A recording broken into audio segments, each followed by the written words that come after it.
அருட்பெருஞ்சோதி அருட்பெருஞ்சோதி தனிப்பெரும் கருணை அருட்பெருஞ்சோதி. எல்லா உயிர்களும் இன்புற்று வாழ்க, வள்ளல் மலரடி வாழ்க வாழ்க, கொல்லா விரதம் குவள எல்லாம் ஓங்குக, நல்லோர் நினைத்த நலம் பெறுக, நன்றி நினைத்த எல்லோரும் வாழ்க இசைந்து. உலக மக்களே, அறிவார்ந்த அன்பர்களே, ஆண்மநேய ஒருமைப்பாடுடைய அன்பர்களே, அருட்பெருஞ்சோதி ஆண்டவருடைய திருவிளையாடலை பார்த்து கொண்டிருக்கிறோம். அருட்பெருஞ்சோதி ஆண்டவருடைய திருவிளையாடல் நமது பிள்ளை பெருமானவர்கள் அருளிய திருவெட்பாவிலிருந்தே பார்த்து கொண்டிருக்கிறோம். இந்த பிரபஞ்சம் தோன்றிய காலத்திலிருந்தே அருட்பெருஞ்சோதி ஆண்டவர் எவ்வளவோ திருவிளையாடல்கள் செய்திருந்தாலும் கூட அது அருட்பெருஞ்சோதி ஆண்டவருடைய திருவிளையாடல் என்று யாரும் குறிப்பிட்டு சொன்னதில்லை. சுத்த சன்மார்க்கம் இருந்ததையும் இதற்கு முன்னால் யாரும் சொல்லவில்லை, தெரியாது அவங்களுக்கு. ஆக இந்த பிரபஞ்சம் தோன்றிய காலத்திலிருந்தே 4 யுகங்களிலுமே, கிரேத யுகம், திரேத யுகம், துவார யுகம், கலியுகம், இந்த 4 யுகங்களிலுமே சமயங்களும் மதங்களும் மார்க்கங்களும் உருவாகி அதை உருவாக்கியவர்கள் தங்களுடைய கர்த்தாக்களை அவங்க எப்படியெல்லாம் இருப்பாங்கன்னு நினைச்சாங்களோ, ஒவ்வொரு சமயத்திலேயும் ஒவ்வொரு மார்க்கத்திலேயும் ஒவ்வொரு மதத்திலேயும் அவருடைய கர்த்தாக்கள் எப்படி இருப்பார்கள் என்று கற்பனை செய்தார்களோ அப்படியெல்லாம் உருவகப்படுத்தி அதற்கு ஏற்றபடி ஆலயங்களை அமைத்து, அந்த ஆலயங்களுக்கு ஏற்றபடி வழிபாட்டு முறைகளை அமைத்து மக்களை வழிபட செய்து விட்டார்கள். இது காலங்காலமாக நடந்து கொண்டிருக்கிறது. அப்போ யுகங்களுக்கும் இந்த சமயங்களுக்கும் மதங்களுக்கும் மார்க்கங்களுக்கும் ஆயுள் காலம் உண்டு. அந்த ஆயுள் காலம் முடிந்தவுடனே உலக மக்களுக்கென்று ஒரு ஆன்மீக மார்க்கம் வேண்டும், ஒரு ஆன்மீக வழி வேண்டும். அப்போ அந்த ஆன்மீக வழி என்பது வேறுபாடுகள் இல்லாமல் இருக்க வேண்டும், முரண்பாடுகள் இல்லாது இருக்க வேண்டும், சமரசமாக இருக்க வேண்டும். உலக மக்கள் எல்லாம் சமரசமாக வாழ வேண்டும், நட்பு உணர்வோடு ஆன்மநேய உணர்வோடு வாழ வேண்டும். அப்போ சுத்த சன்மார்க்கத்தை அருட்பெருஞ்சோதி ஆண்டவர் நிறுவி அதை தன் மகன் கையில் ஒப்படைப்பதற்காக தனது செல்வப்பிள்ளையை, தான் செல்லமாக வளர்த்து கொண்டிருந்த செல்வப்பிள்ளையை இந்த பூலோகத்திலே ஒரு தாயின் வழியாக வருவிக்க செய்தார். நமது பிள்ளை பெருமானவர்கள் வருவிக்க உற்ற இடம் மருதூர் என்ற ஒரு கிராமம். அங்கே ராமையா பிள்ளை சின்னையம்மையார் என்ற தம்பதியதற்கு 5வது மகனாக வருவிக்க உற்றார். நல்ல புரிஞ்சுக்கணும் நீங்கள். அப்புறம் பிறந்தாருன்னே சொல்லக்கூடாது, பிறந்தாருன்னு சொல்லக்கூடாது, அவதரித்தார் என்று சொல்லக்கூடாது. பிறந்தவனுக்கும் அவதாரம் எடுக்கின்றவனுக்கும் பிறப்பு உண்டு. அந்த காலகட்டம் முடிந்தவுடனே அவதாரம் எடுக்கின்றவன் இறக்க வேண்டும், அதன் பிறகு பிறக்க வேண்டும். வருவிக்க உற்றவன் என்பது இறைவன் அருளால் வருவிக்க உற்றவன். அதை திருவெட்பாவிலே தெளிவாக கூறியிருக்கிறார்கள். ஆன்ற சன்மார்க்கம் அணிபெற என்னைதான் ஈன்று அமுதளித்த இனிய நற்றாயே. ஏன் இந்த பூலோகத்திற்கு வருவிக்க உற்றார் என்பதை பாடலின் மூலமாக நமது பிள்ளை பெருமானவர்கள் தெளிவாக அருளியிருக்கிறார்கள். உலக மக்களிடம் அந்த விவரங்களை, அந்த விளக்கங்களை யாரும் சொல்லாததனால், அவர் பிறந்தார் என்றே சொல்லியதனால், ஒரு சாதாரண மானிட பிறவாதியாக பிறந்துதான் இவர் துறவியானார் என்றும் இப்படியெல்லாம் சொல்லிக் கொண்டிருக்கிறார்கள். அந்த விளக்கம் ஒரு பக்கம் இருக்கட்டும். அப்போ அருட்பெருஞ்சாண்டவர் 1823ஆம் ஆண்டு தொடங்கி 30/1/1874 இரவு 12 மணி வரையிலும் அவருடைய திருவிளையாடலை செய்து கொண்டிருக்கிறார். 51 ஆண்டுகள். இந்த 51 ஆண்டுகள் திருவிளையாடல்களை 8 ஆண்டுகளாக பிரித்து தன் மகனுக்கு அருளை கொடுத்து கொண்டிருக்கிறார். அதை தான் பார்த்து கொண்டிருக்கிறோம். ஒரு தாயின் கருவறையிலே இருக்கும்போது நடந்த திருவிளையாடல்களை எல்லாம் எப்படியெல்லாம் செய்தார் என்பதை பார்த்தோம். கருவறையை இருட்டாக என்று நினைக்கும் போது ஒளி காட்டியது, கருவறையில் இருக்கும்போது பசி என்று இருக்கும்போது அங்கே அருளமுதம் ஊட்டியது, தென்றல் காற்றை வீசியது. இதெல்லாம் அருட்பெருஞ்சோதி ஆண்டவர் செய்த திருவிளையாடல்களை வல்லப்பெருமான் அவர்கள் தெளிவாக நமக்கு அருளியிருக்கிறார்கள். அதன் பிறகு சிதம்பரத்திலே 5 மாத குழந்தையாக இருக்கும்போது சிதம்பர ரகசியத்தை காட்டியது, தன்னுடைய வெட்ட வெளியை காட்டியது. இதெல்லாம் நாம் பார்த்து விட்டோம். வருவிக்க உற்ற ஆண்டிலிருந்து ஒரு தாயின் கருவறையிலே 10 மாதம் இருந்துவிட்டு இந்த பூலோகத்துக்கு வரும்போது அந்த ஆண்டிலிருந்து 8 ஆண்டுகள் வரையிலும் தன் மகனுக்கு எந்த விதமான அருளை கொடுக்காமல் அருட்பெருஞ்சோதி ஆண்டவர் இருந்து கொண்டிருக்கிறார். 8 ஆண்டுகள் வரைக்கும் நமது பிள்ளை பெருமானவர்கள், நமது குழந்தை இறைவன் எதுவும் தெரியாத வயதில், எதுவுமே செய்ய முடியாத காலகட்டத்தில் மனம் ஒரு நிலையில் இல்லாமல் பாடசாலைக்கு செல்வதில்லை, யாருடனும் சேருவதில்லை, இந்த நிலையில் இருக்கும்போது தனிமை வேண்டும் என்பதற்காக அங்கே சென்னையிலே கந்தகோட்டத்திலே அங்கே காலத்தை கழித்துக் கொண்டிருக்கிறார் 8 வயது வரைக்கும். அதன் பிறகு 9வது ஆண்டிலே 2வது 8லே நல்லா புரிஞ்சுக்கணும். நீங்கள் முதல் 8ல் ஒன்றுமே இல்லை. 2வது 8லே 9வது ஆண்டிலே இறைவன் வந்து ஆட்கொள்ளுகிறார். அதை திருவொற்பாவிலே நமக்கு அருளியிருக்கிறார்கள். ஆண்டாறு 3வது ஆண்டிலே ஆட்கொண்ட அருள்கடலே என்று கூறுவார். 6ஆம் திருமுறையிலே ஆரோடு 3வது ஆண்டிலே ஆட்கொண்ட அருள்கடலே என்று கூறுவார்.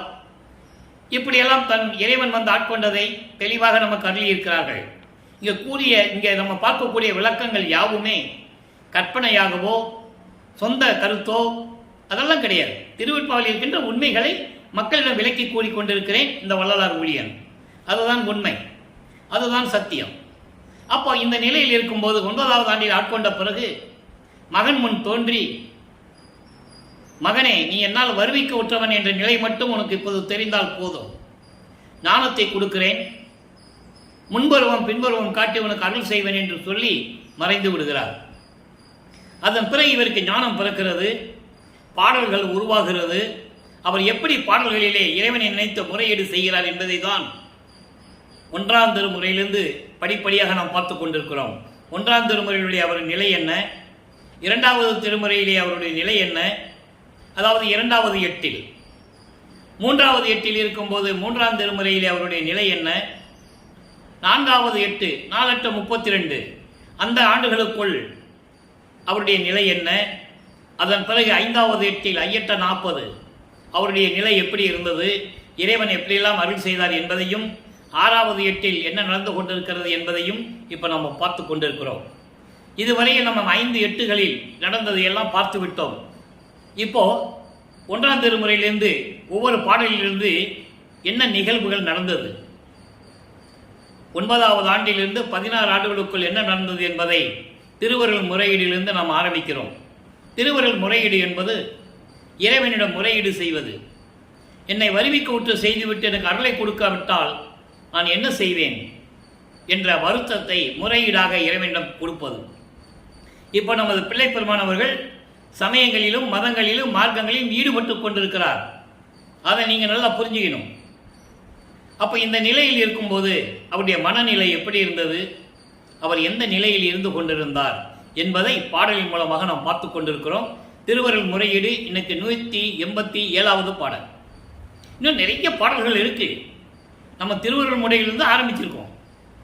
187வது பாடலில் என்ன சொல்றாரு நல்லா கவனிங்க. கரம் காட்டி, இப்போ வல்லப்பமானவர்கள் 2வது 8ல் இருந்து கொண்டிருக்கிறார். அப்போ 16 வயதுக்குள் இருந்து கொண்டிருக்கிறார். வல்லற்பமானுக்கு வயது இல்லை, வருவிக்க உற்ற 16 ஆண்டுகளுக்குள் இருந்து கொண்டிருக்கிறார். அப்போ ஒரு ஆணுக்கு காமம் வருவது இயற்கை.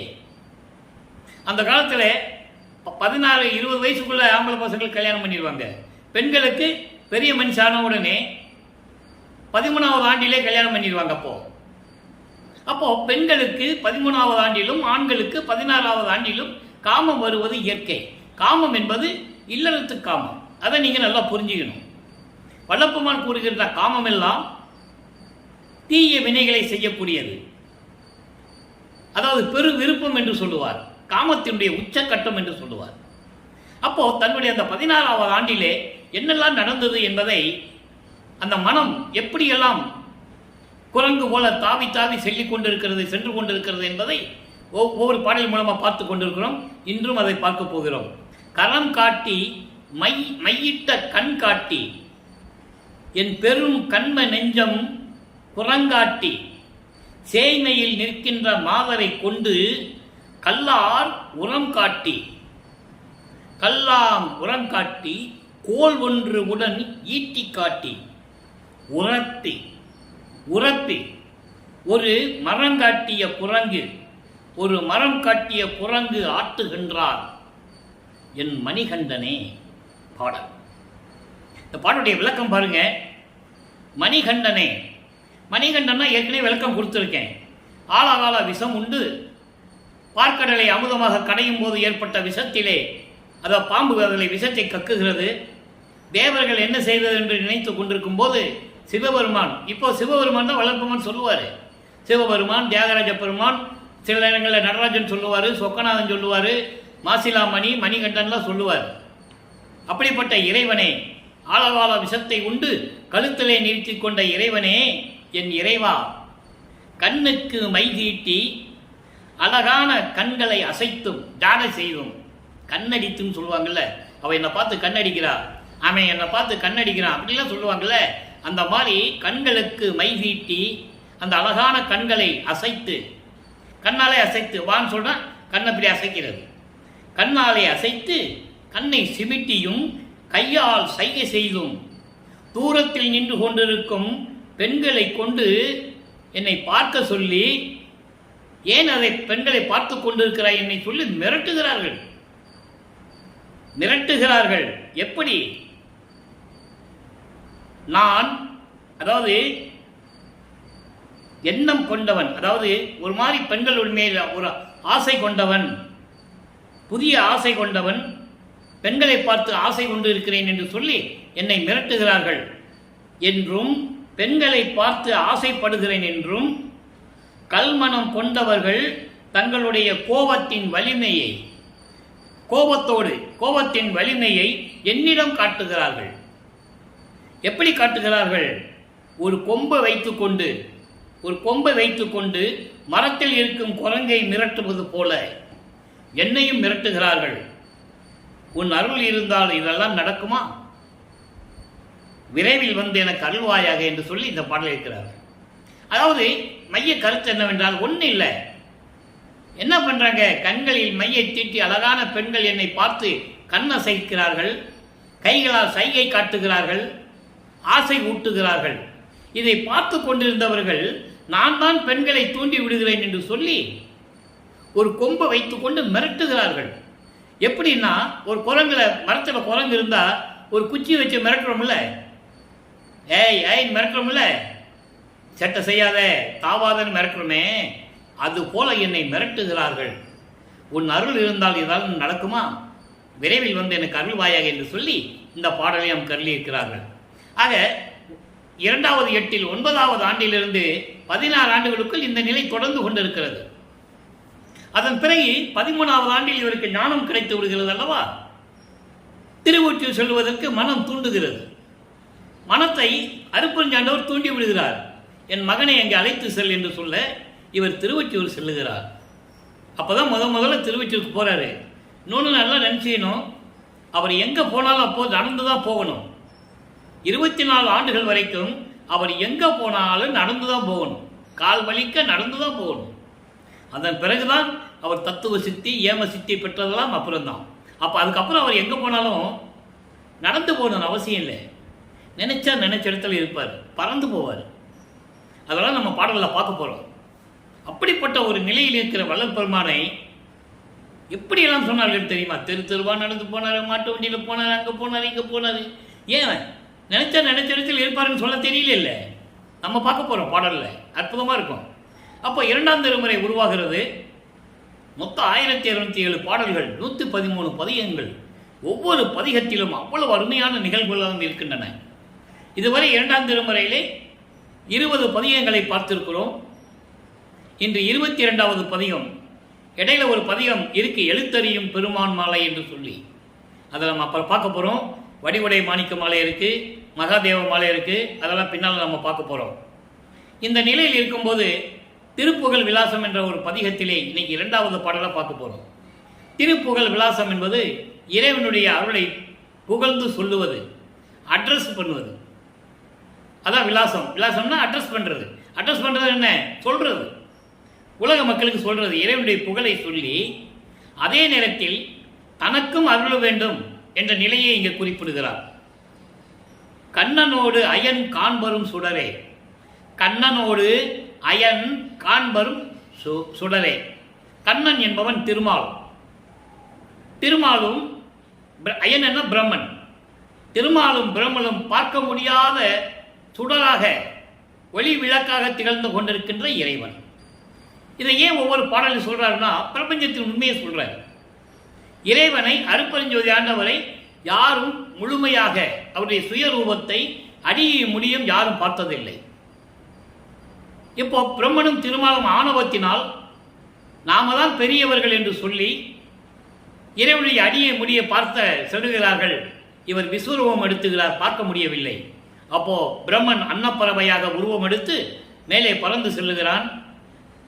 திருமால் பன்றி உருவம் எடுத்து அதற்கென்றே ஒரு அவதாரம், வராக அவதாரம். இறைவனுடைய திருவடியை பார்ப்பதற்கு கீழே பாதாள உலகத்திற்கு செல்லுகிறான். இரண்டு பேரும் பார்க்க முடியாமல் கண்ணில் நீர் வழிந்து புலம்பிக் கொண்டு திரும்பிக் கொண்டிருக்கிறார்கள். அப்படிப்பட்ட இறைவன் என்று சொல்லுகிறார்.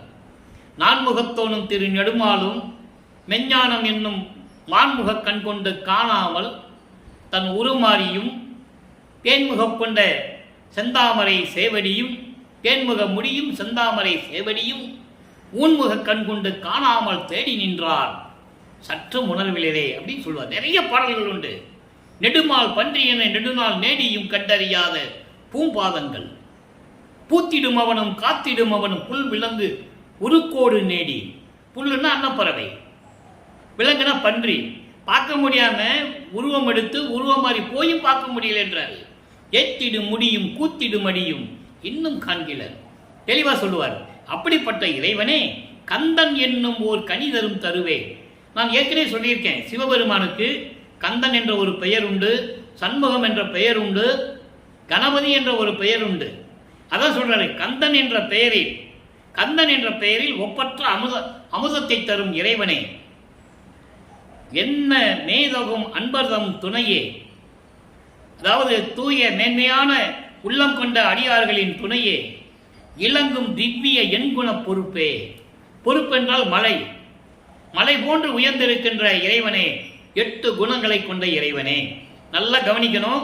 இப்ப 8 குணங்கள் கொண்ட இறைவனை சிவபெருமான் என்று கூறுவார். சுத்த சன்மார்க்கத்தை பெற்ற பிறகு அங்கே அருப்பெருஞ்சோதி வந்துடும், உருவமே வராது. இந்த பாம்பை கழுத்தில் சுத்திக்கிறது, கங்கையை வச்சுக்கிறது, சடையில வச்சுக்கிறது, சந்தனனை வச்சுக்கிறது, இந்த நிலையே வராது.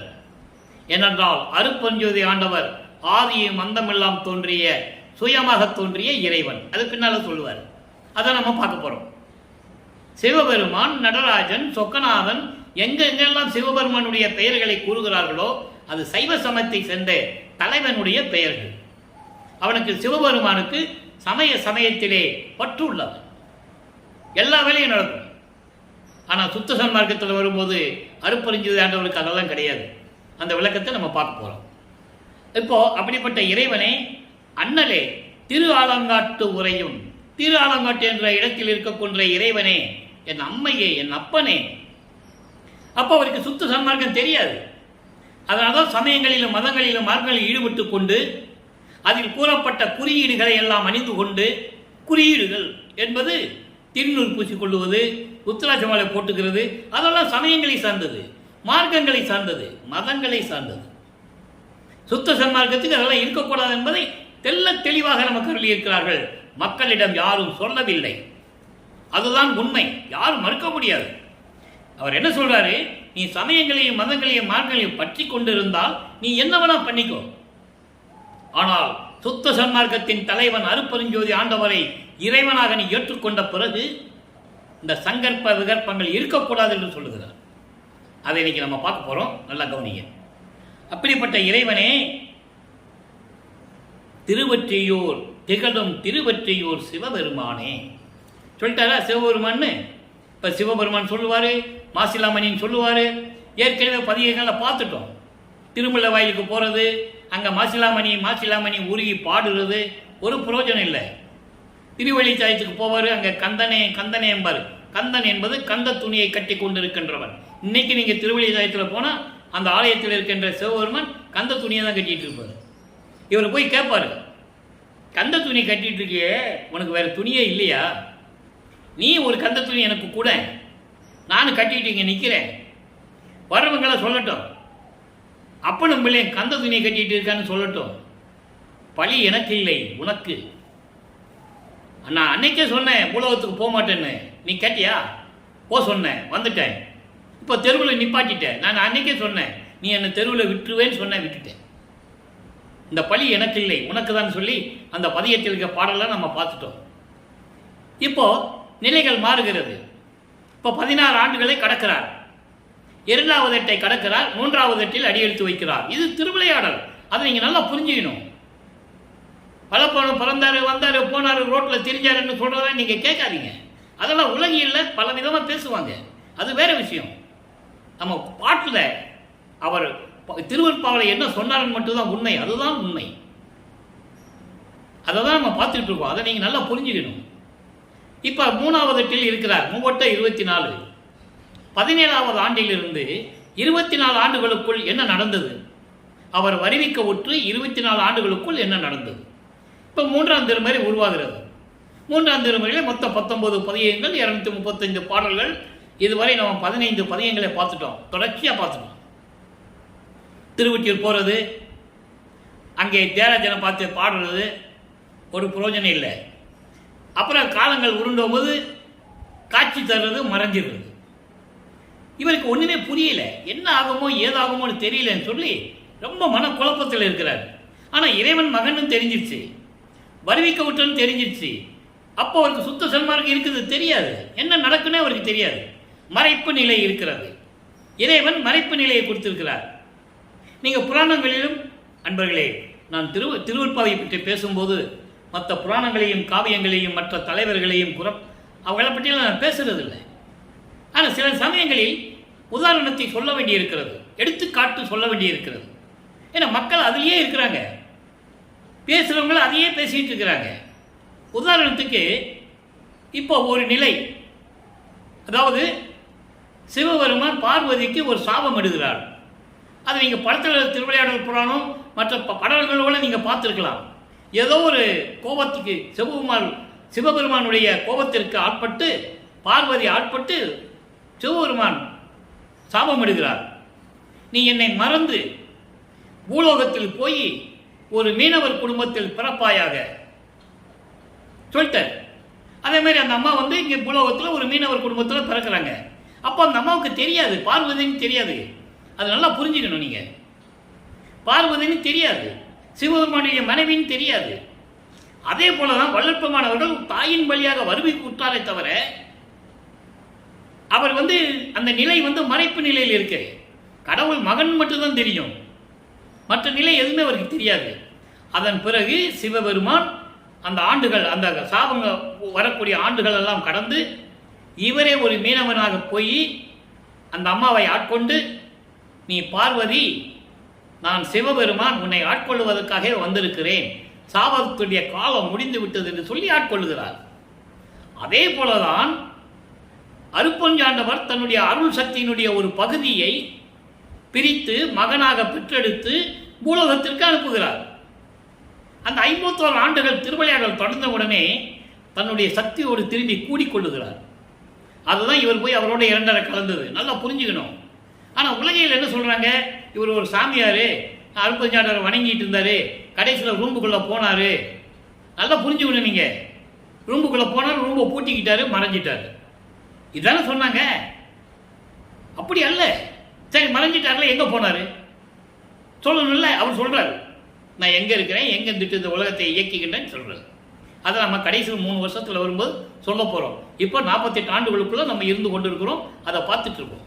புரியுங்களா? ஆக இந்த நிலையில் இருக்கும்போது 3ஆம் திருமுறை உருவாகிறது. 15 பதியங்களை நம்ம பார்த்துட்டோம். நாரைய தூதனுப்புறது, கிளிகளை தூதனுப்புறது, குறைச்சி பின்னிட்டு போய் குறி கேட்கறது, ஜோசியம் பார்க்குறட்ட போய் ஜோசியம் பார்க்குறது, ஜாதகம் பார்க்குறது, இதெல்லாம் பார்த்துட்டோம். இன்னைக்கு 16வது பதிகம் திருவருள் பெருமிதம் பதியத்தில் இன்னைக்கு 9வது பாடல். அந்த பதியத்தை பார்த்துக்கிட்டு இருக்கோம். திருவருள் பெருமிதம்.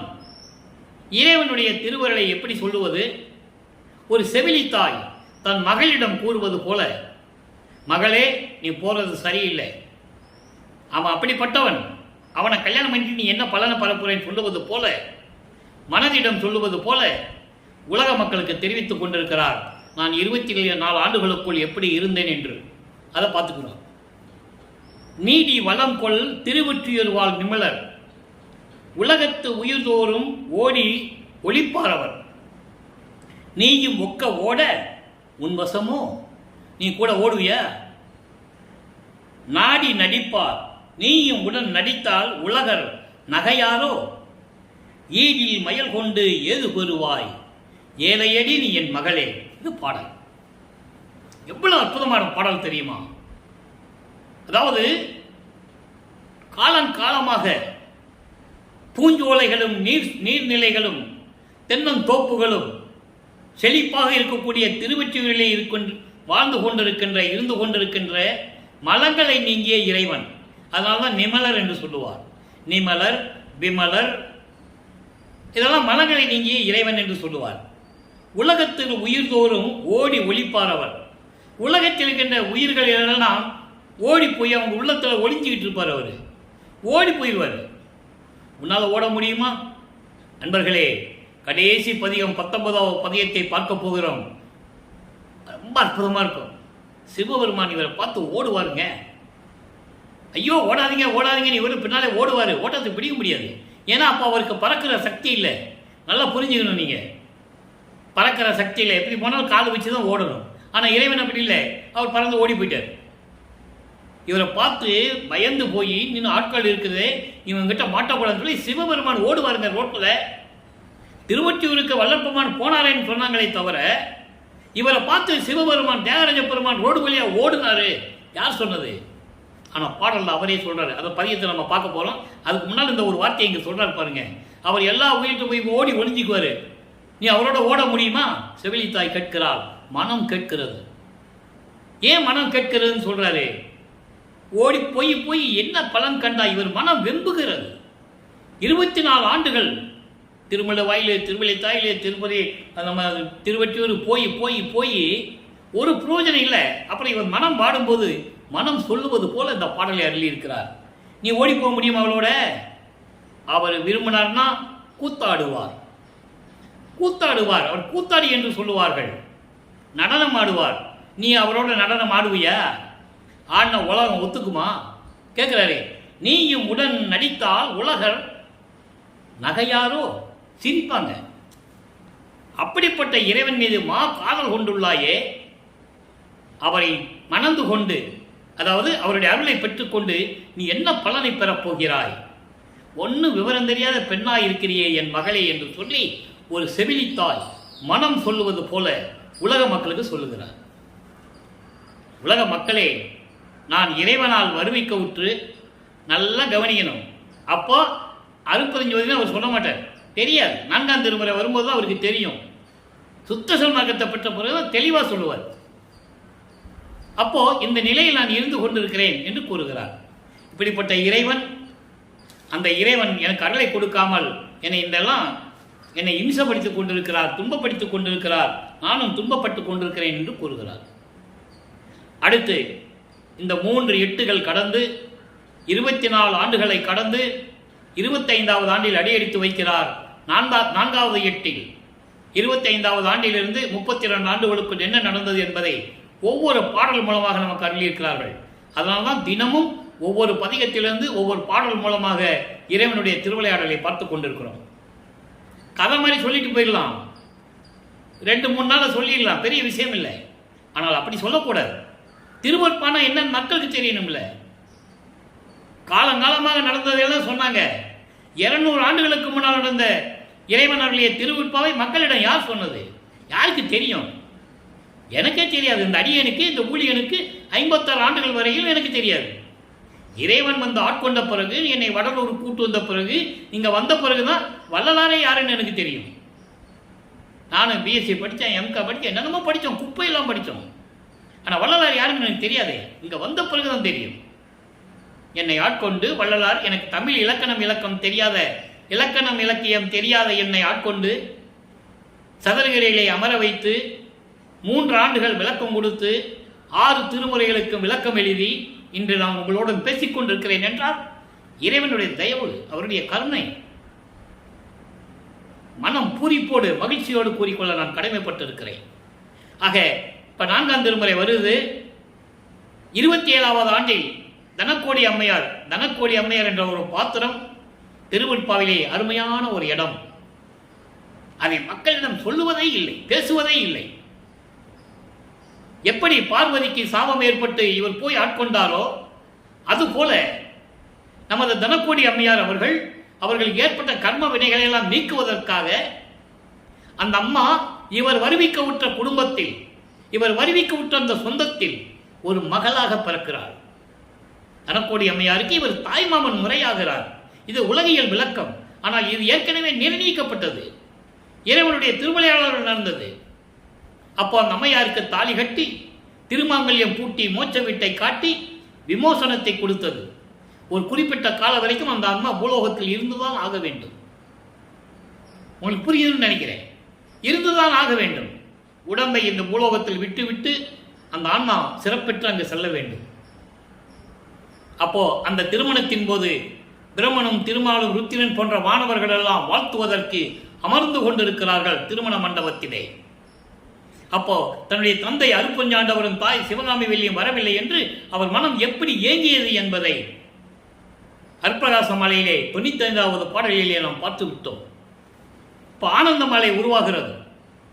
இவருடைய ஆனந்த மாலை என்பது தன் அம்மை சிவகாமி வெள்ளியை பற்றி பாடுவது, இறைவனிடமிருந்த பெற்ற அவர்களை நினைத்து ஆனந்தமாக சொல்லுவது.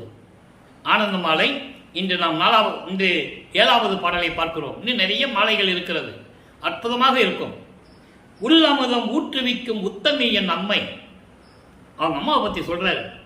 அப்படிப்பட்ட அம்மை ஓங்கார பீடமிசை பாங்காக இருந்தால், ஓங்காரம் என்னும் ஓங்கார இசையிலே அந்த பீடத்திலே பரநாதவிழி, அதான் ஓங்கார பீடம், அதிலே அமர்ந்து கொண்டிருக்கிறாள் என் அம்மை. காரணம், அந்த அம்மா சொல்லுவாங்க, என்னை பற்றி உங்கள் மகன் பாடுறதே இல்லைன்னு சொல்லும்போது அங்கதேன் உருவானது ஆனந்த மாலை, சௌந்தரிய மாலை எல்லாம் உருவானது. வடிவடிவன் மாலைக்கு 1ஆம் திருமுறையில் இருக்கு. இன்னும் நம்ம அதை பார்க்க போகிறோம். அதெல்லாம் காலங்கள் இருக்குது. எதை சொல்லணுமோ எந்தெந்த நேரத்தில் அது கரெக்டாக வந்து சேரும். தெல்லமுது வடிவுடையால் செல்வனகும் பதத்தால், அமுது போன்ற வடிவமுடையவள், அருள் செல்வத்தை உடையவள், சிவகாமி வள்ளி பெருந்தேவி உள்ளங்கழிப்ப. அந்த அம்மாவுடைய மனம் குளிரும்படி கள்ளம் மாற்று அருள் விளக்கும் வள்ளல் மணிப்பொதுவில் கால் நிறுத்தி கால் எடுத்து, கால் நிறுத்தி கால் எடுத்து, அண்டர்லைன், நல்லா கவனிக்கணும். கால் நிறுத்தி கால் எடுத்து, இது சமயங்களிலும் மதங்களிலும் மார்க்கங்களில் இருக்கின்ற சிவபெருமானை கூறுகிறார். வலது காலை ஊன்றி இடது காலை எடுத்து நடனமாடியவர். ஆனால் சுத்த சன்மார்க்கத்துக்கு வந்த பிறகு தன் மகனுக்கு இடது காலை ஊன்றி வலது காலை தூக்கி நடனமாடி காட்டியவர். அதுதான் ஆடும் சேவடி. ஆடுகின்ற சேவடிக்கே ஆளானேன் மாளாத யாக்கை பெற்றேன் என்று கூறுவார். காலம் காலமாக சிவபெருமான் நடனமாடியதை இப்படிதான் கூறுவார்கள். வலது காலை ஊன்றி இடது காலை தூக்கி ஆடியவர். அதான் இங்க சொல்றாரு, என் அம்மை உள்ளம் கழிப்ப. இப்படியெல்லாம் நடனமாடக்கூடிய இறைவன் அருப்பெருஞ்சோதி இல்ல, சிவபெருமான். நல்லா கவனிக்கணும். அங்க ஆடுறது இடது காலை ஊனி வலது காலை தூக்கி தன் மகனுக்கு நடனமாடி காட்டியது. அதுதான் ஆடுகின்ற சேவடி. நல்லா புரிஞ்சுக்கணும் நீங்க. அதை நம்ம பின்னால பார்க்க போறோம். கைத்தாடும் துறையே எல்லலற பாடுகின்றேன் நின் அருளை. எந்த விதமான குற்றம் இல்லாமல், தடைகள் இல்லாமல் உன் அருளை பற்றி நான் பாடுகின்றேன். அருளால் இப்பாட்டில் பிழை குறித்தல் எங்கனம் இங்கனமே. நான் பாடுகின்றேன் முன் அருளால். நான் எந்த பாடசாலைக்கு போய் கல்வி கற்றேன், எந்த இலக்கணம் இலக்கியம் கற்றேன், உன் அருளை பெற்றுக் கொண்டு நான் பாடிக்கொண்டிருக்கிறேன். மக்களிடம் இதை சொன்னார்களா? சொல்லவே இல்லை. பள்ளிக்கூடத்துக்கு போய் சேர்த்தாங்க, படிக்கலன்னு வந்துட்டார், அவ்வளோ முடிஞ்சு போச்சு. ஆனால் ஞானசம்பந்தன் 3 வயதிலே அம்மையிடம் பால் அமுதம் உண்டு, அந்த அருள் அமுதம் உண்டு, பாடினார் என்று சொன்னார்கள். உண்மை, மறுக்க முடியாது. வள்ளற்பமானை கூறுகிறார். ஆனால் வள்ளற்பமான் அருளை பெற்று பாடினார். ஒரு தாயின் கருவறையிலே இருக்கும்போது அருள் அமுதம் உண்டவர் என்று யார் சொன்னது?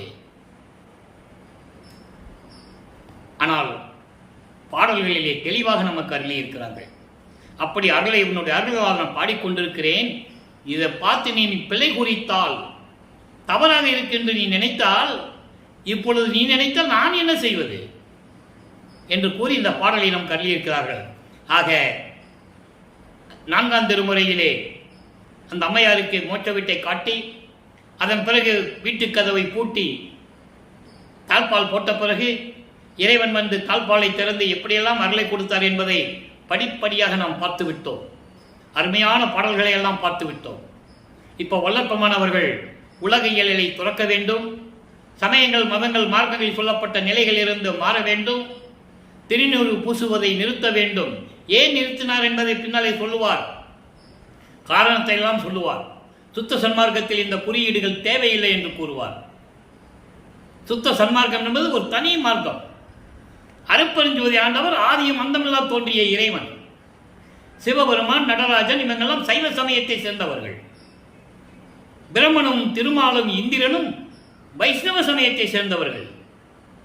சூரியன் சௌரம் சமயத்தை சேர்ந்தவன், சாகரம் அம்மன் சமயத்தை சேர்ந்தது, கௌரம் முருகனை சேர்ந்தது, காணாபத்தியம் விநாயகர் சமயத்தை சேர்ந்தது. இதெல்லாம் அவங்கெல்லாம் தலைவர்கள், அதனுடைய தலைவர்கள் தெளிவாக கூறியிருக்கிறார். ஆக இந்த நிலைகள் எல்லாம் மாறிய பிறகு 5வது எட்டில் 33வது வயதிலிருந்து 40 ஆண்டுகளுக்குள் என்ன நடந்ததை பார்த்து விட்டோம். சுத்த சன்மார்க்கத்தை வாங்க சென்றது, அங்கே மனக்கோலம் பூண்டு எப்படியெல்லாம் அருளை கொடுத்தார் என்பதையும் பார்த்து விட்டோம். 6வது எட்டில், அதாவது 41 ஆண்டுகளில் இருந்து 48வது ஆண்டுகளுக்குள் என்ன நடந்து கொண்டிருக்கிறது என்பதை இப்போ பார்த்து கொண்டிருக்கிறோம். வல்லப்பெருமான் அவர்கள் 6வது எட்டில் இருந்து கொண்டிருக்கிறார். 5வது எட்டிலே இருந்தது நற்கருங்குழியிலே, கருங்குழி என்ற கிராமத்திலே 9 ஆண்டுகள் அங்கே உறைவிடமாக இருந்து கொண்டிருந்தார். அங்குதான் தந்தையும் மகனும் உரையாடி எதிர்காலத்தில் என்னென்ன செய்ய வேண்டும் என்ற நிலையை உருவாக்கினார்கள். அதன்படி தர்மசாலையை நிறுவதற்காக பார்வதிபுரம் மக்களிலிருந்து இடத்தை பெற்றுக்கொண்டு ஒரே நாளிலே தர்மசாலையை அமைத்து அன்றே அடுப்பூட்டி நெருப்பூட்டி அன்றை ஜீவர்களுக்கு பசியாற்றியது.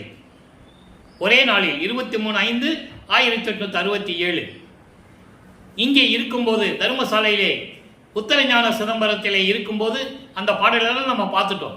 எப்படிப்பட்ட இடன்றதை நம்ம பார்த்துட்டோம். ஒவ்வொரு பாடலிலும் எப்படி கூறியிருந்தார் என்பதையும் பார்த்து விட்டோம். அந்த பாடலிலே கூறுவார். சூட்சமமாக சத்திய ஞான சபையை இந்த பெருவழியிலே நிறுவப் போவதையும் எல்லாமே தெளிவுபட நமக்கு கூறியிருப்பார்கள். இப்போ அங்கே 6ஆம் திருமுறையிலே பதிகம் 78 தலைவி வருந்தல் என்ற பதிகத்திலே பார்த்து கொண்டிருக்கிறோம்.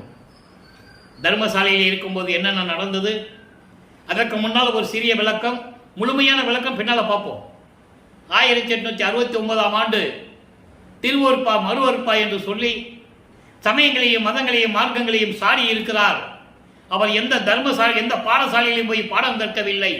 ராமலிங்க பரதேசி என்ற ஒரு ஆளு பாடல்களை பாடிக்கொண்டும் இயற்றி கொண்டிருக்கிறார், அது புறம்பானது என்று சொல்லி கோர்ட்டிலே, கடலூர் மஞ்சக்கோப்ப கோர்ட்டிலே நீதிமன்றத்திலே வழக்கு தொடர்ந்த போது இவர் அங்கே போய் தரிசனம் கொடுத்து காட்சி கொடுத்து திருவொற்பாதான் சிறந்தது என்ற தீர்ப்பை வாங்கி கொண்டு வருகிறார். இதனுடைய விளக்கம் நம்ம பின்னால் பார்க்க போகிறோம். அது தனியாகவே நம்ம ஒரு பதிவு செய்யணும். ஆக இந்த நிலைகளாக மாறிய பிறகு அவர் தலைவி வருந்தல் என்ற பதிகத்திலே என்ன கூறுகிறார்? தலைவி என்பது அவரை தன்னை தலைவியாகவும் இறைவனை தலைவனாகவும் மனதை தோழியாகவும் வர்ணனை செய்து இதனால் ஏற்பட்ட சங்கடங்கள் என்னெல்லாம் வந்தது, இவரை யாரும் நம்பவில்லை என்பதை இந்த பாடலிலே கூறியிருப்பார். இன்று 11வது பாடலை பார்க்க போகிறோம். அற்புதமாக இருக்கும். கற்பூரம் மணக்கின்றது என் மேனி, கற்பூரம் மணக்கின்றது என் மேனி முழுவதும், கணவர் மனம் அது என்றேன். தன்னை தலைவியாகவும் தன்னை மனைவியாகவும் இறைவனை கணவனாகவும் வர்ணனை செய்து சொல்லுகிறார். வேறு ஒன்றும் இல்லை. அது என்றேன், அதனாலோ அன்றி. அது மட்டுமல்ல, வேற சில கருத்துக்களை சொன்னேன். எப்படி? இற்பூவை அறியும் அடி, இற்பூவை அறியும் அடி தோழியிடம் சொல்லுகிறார். மனதிடம் நடந்த வண்ணம் எல்லாம் என்று உரைத்தேன். அங்கே சுத்த சிவஞான வெளியிலே என்னென்ன நடந்தது என்பதை இங்கே வந்து நான் சொன்னேன். இதனாலோ எதனாலோ அறியேன். நான் சொன்னதை யாரும் நம்பவில்லை. அதான் உண்மை. இங்க என்ன, அவர் ஏதாவது சொல்லிட்டு இருப்பாருப்பா, எங்க ஊர் சுத்த போனாருன்னு தெரியல. 6 மாசம் அங்கே இருப்பாரு, 3 மாசம் அங்கே இருப்பாரு, அங்கே பார்த்து இங்கே பார்த்தேன்னு சொன்னாங்க, அந்த ஊரில் பார்த்தேன்னு சொன்னாங்க, இப்படி தான் கதை சொன்னாங்க. ஆனால் இவர் என்ன சொல்றாரு? அதனாலவோ என்னவோ தெரியல, என் மனம் கூட ஒத்துக்கொள்ள மாட்டேன்து. பொற்பூவின் முகம் வியப்பால் பாங்கி, பாங்கி என்றால் தோழி, அவர் உடனே என் மனசோடையும் சேர்ந்துக்கிட்டு புரிந்து எடுத்த வளர்த்தவளும் கரிந்த முகம் படைத்தாள். அவங்க அம்மா சொல்றாரு சிவகாமி வெள்ளியை. அப்போ கூட அப்படிதான் இருக்கிறார். அப்படின்னா என்ன அர்த்தம்? மனம் எப்படி அவர் மனம் துன்பப்பட்டது என்பதை இங்கே கூறுகிறார். அதோடு மட்டுமல்ல, சொற்பூவை தொடுக்கின்றார் கால்களை களையாதே. இந்த வரியை நல்லா ஞாபகம் வச்சுக்கணும். சொற்பூவை தொடுக்கின்றார் கால்களை களையாதே. கால்கள், ஒரு பூவினுடைய கால் என்னது? பின்னால் இருக்கிற காம்பு. பின்னால் இருக்கிற காம்பு. காம்பை உதிட்டுட்டா மாலையை கட்ட முடியுமா? நல்லா கவனிங்க. பூவில் இருக்கிற பின்னால் இருக்கிற காம்பை எடுத்துட்டோம்னா மாலையை, அந்த மலர் மாலையை மாலையாக தொடுக்க முடியாது. அதான் உண்மை. ஆனால் இவர் சொல்றார் பாருங்க, பொற்பூவை தொடுக்கின்றார் கால்கள் களையாதே, துண்ணும் நடராஜன் கருத்து எல்லை அறிந்தில்லேனே. யார் என்ன நினைச்சாலும் பரவாயில்ல, எங்க அப்பா என்ன நினைக்கிறான்னு தெரியலன்னு சொல்றாரு. இந்த பாடலுடைய விளக்கம் பாருங்க. கற்பூரம் மணக்கிறது என் மேனி முழுவதும், கணவர் மனம் அது என்றே. கற்பூர மனம் ஞான தேகத்துக்குரியது. என்னுடைய இறைவன் அருப்பறிஞ்சதை ஆண்டவர் என் தந்தை அவருடைய ஞான தேகத்தோடு என்னை அணைத்துக் கொண்டதனால் நானும் ஞான தேகத்தை பெற்றுக் கொண்டேன். அதனால் என் தேகமும் கற்பூர மனம் வீசுகிறது. ஞான தேகத்துக்கு கற்பூர மனம் உண்டு, பிரவண தேகத்துக்கு திருநீற்று மனம் உண்டு. இதை நம்ம பிரசாத மாலையில பார்க்க போறோம். 4ஆம் திருமுறையிலே அற்புதமாக இருக்கும். அதே போல சுத்த தேகத்துக்கு மல்லிகை மலர் மனம் உண்டு, மல்லிகை மனம் வீசும். ஆக ஞான தேகத்தை பெற்றுக்கொண்டேன், என் தந்தை என்னை அணைத்துக் கொண்டதனால் எனக்கும் ஞான தேகம் கிடைத்து விட்டது என்று நான் சொன்னேன். எப்படி சொல்ற பாருங்க என்று சொன்னேன். அதோடு மட்டுமல்ல, அதாவது அங்க நடந்ததை எல்லாம், சுத்த சிவஞான வெளியிலே நான் நடந்ததை எல்லாம் ஒன்று விடாமல் கிளி சொல்லுவது போல சொல்லுவாங்கல்ல. என்னடா கிளிப்பில்ல மாதிரி பேசிட்டு இருக்க, சொன்னதையே சொல்லிட்டு இருக்க. உலகையில் சொல்லுவாங்கல்ல, ஒரு கருத்தை சொல்லும் போது சொல்லிக்கிட்டே இருந்தோம்னா அங்க இருக்கிறவங்க சொல்லுவாங்க, கிளிப்பில்ல மாதிரி சொன்னதையே சொல்லிட்டு இருக்காயா இவன் அப்படின்னு சொல்லுவாங்கல்ல. அதே மாதிரி ஈர்ப்பு என்பது கிளி. அங்கே சுத்த சிவஞான வழியில நடந்ததை ஒன்றை விடாம நான் கிளி சொல்றது போல சொல்லிக்கிட்டே இருந்தேன். இதனால கடுப்பாயிட்டாங்க. யாரு?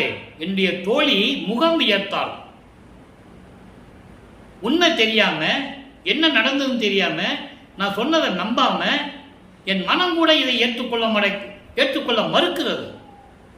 அங்க அப்படிதான். அங்க எங்க அம்மா சிவகாமி வெள்ளி அதே மாதிரிதான் இருக்கிறா. என்னன்னு எனக்கு தெரியல. இதெல்லாம் என்னை பற்றி கவலை இல்லை. சொற்பூவை கொடுக்கின்றார் கால்கள் களையாதே.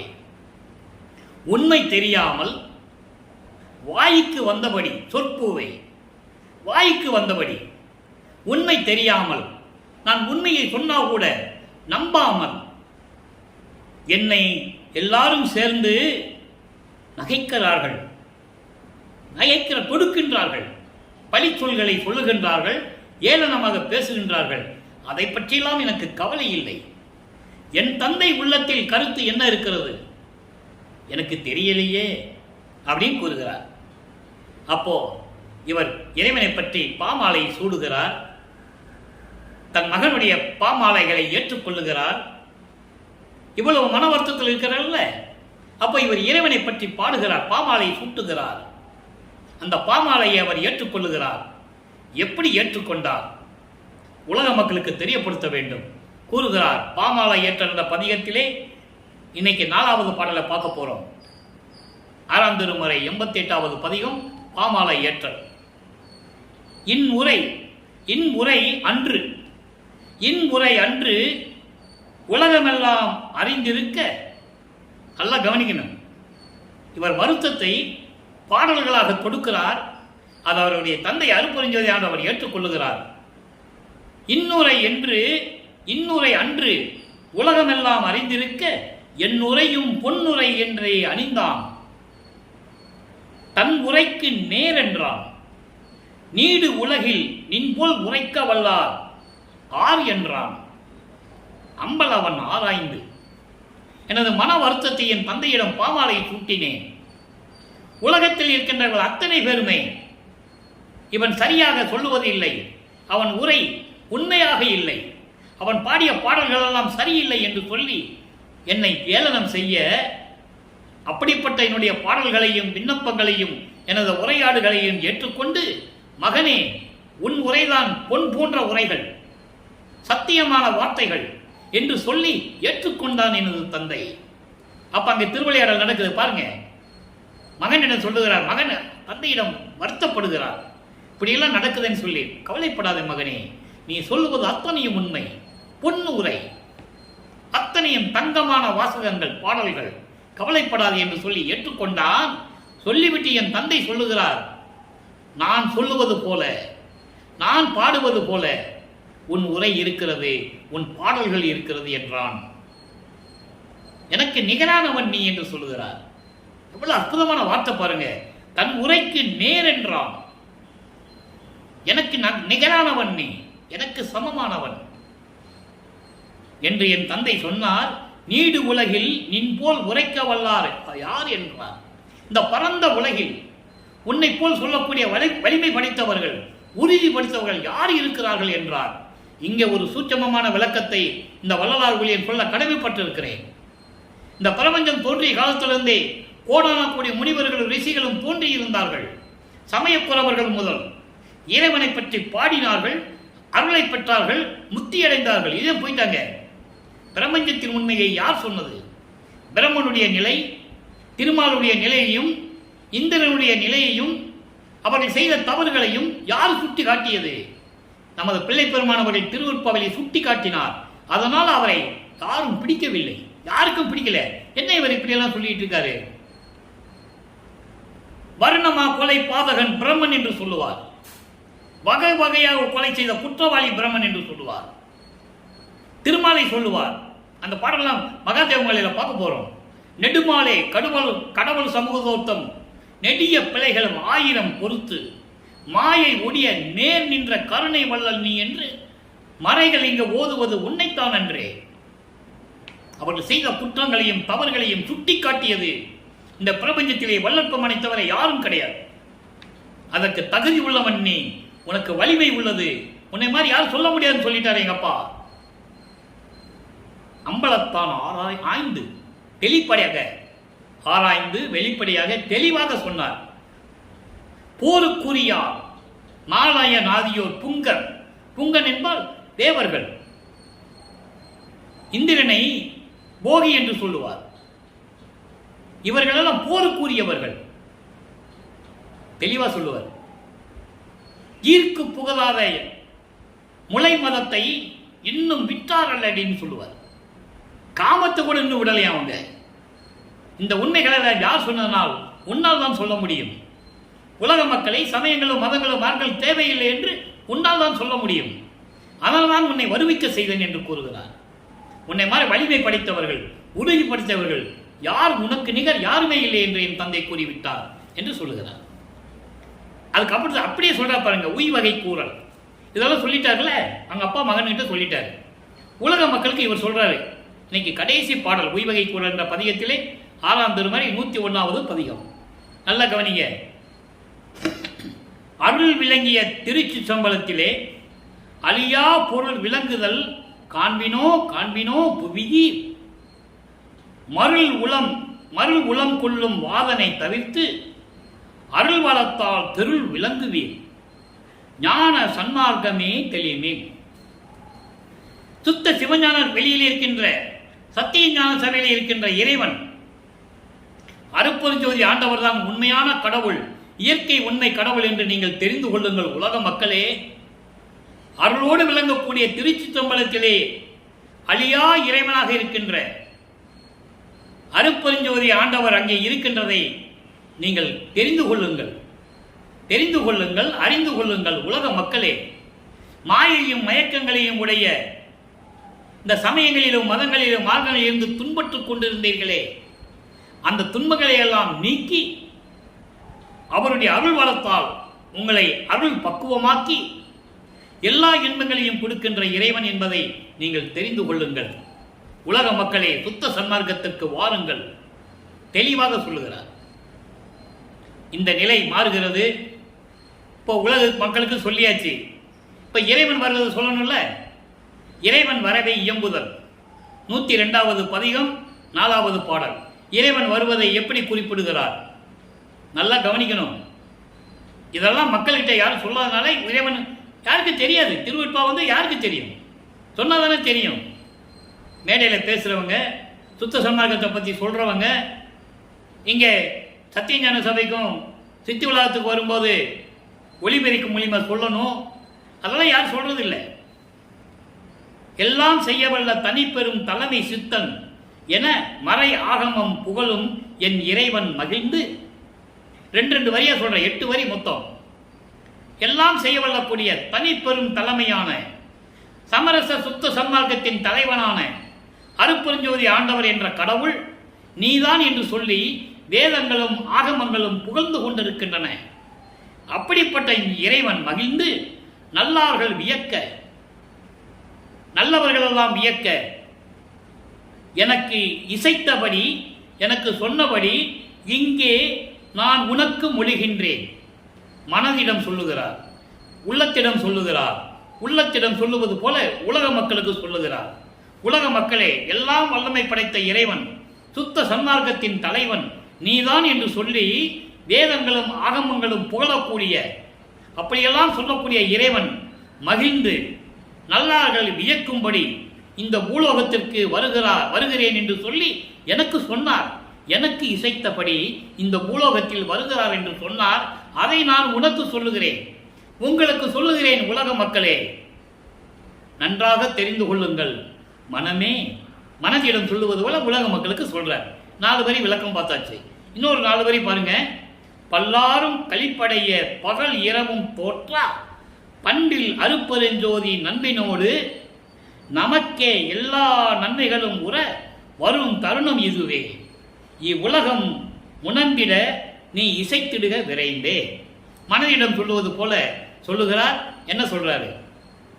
பல்லாரும் விண்ணோர்களும் பூலோகத்தில் இருக்கின்றவர்களும் மகிழ வேண்டும் என்பதற்காக, சந்தோஷமாக இருக்க வேண்டும் என்பதற்காக பகலும் இரவும் இல்லாத, பகலும் இரவும் பார்க்காது பண்பினோடு அருட்பெருஞ்சோதி ஆண்டவர் நட்போடு நமக்கு எல்லா நன்மைகளையும் தருவதற்காக வருகின்ற நேரம் இது வந்துவிட்டது.